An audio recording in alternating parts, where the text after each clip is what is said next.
We've had heavy rain last night. We've had showers all over the area today. And with these storms, it is easy to forget that hurricane season is here. Maybe you think hurricane season has been pretty quiet so far. I mean, this thing here in the Atlantic right now isn't expected to be a real threat, at least from the earliest models.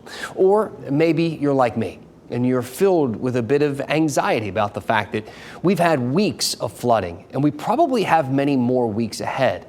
Remember, September is the peak of hurricane season. I spoke to WRAL meteorologist Kat Campbell about what we can expect.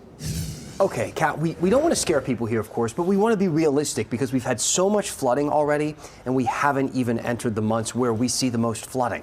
The most flood-prone month, specifically here in central North Carolina, is September. Number 1 is September for our flash flood reports.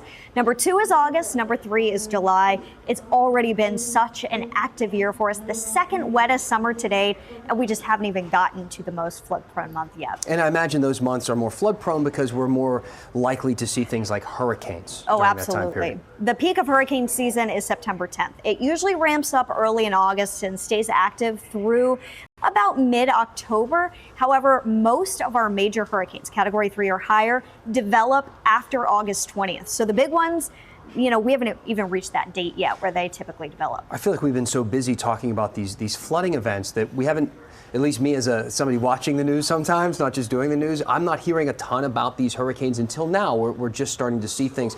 Is this late in the game?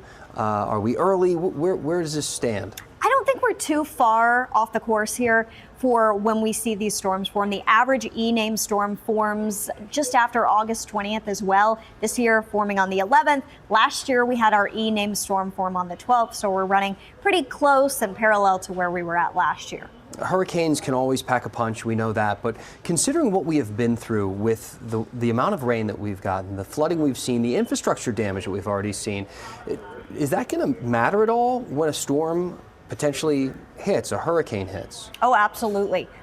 Your soil, your grass, your yard can only take in so much water. And when we have already reached that threshold, that's going to be a problem. And then you've got to think of the river flooding. That's what is so dangerous here in North Carolina on many occasions. And when we have our big bodies of water, not just rivers, but local lakes, streams, ponds already full, if we've got a hurricane coming anytime soon with those levels so high, it can be particularly concerning. I know communities that have been through this flooding, again, there might be some anxiety. We're not trying to scare anybody here, but realistically, we need to be informed and prepared. Oh, absolutely. We just haven't gotten to the peak of hurricane season yet. It is only starting. Stay with us. We'll keep you up to date and we'll keep you safe. No need to worry. Thanks, Kat.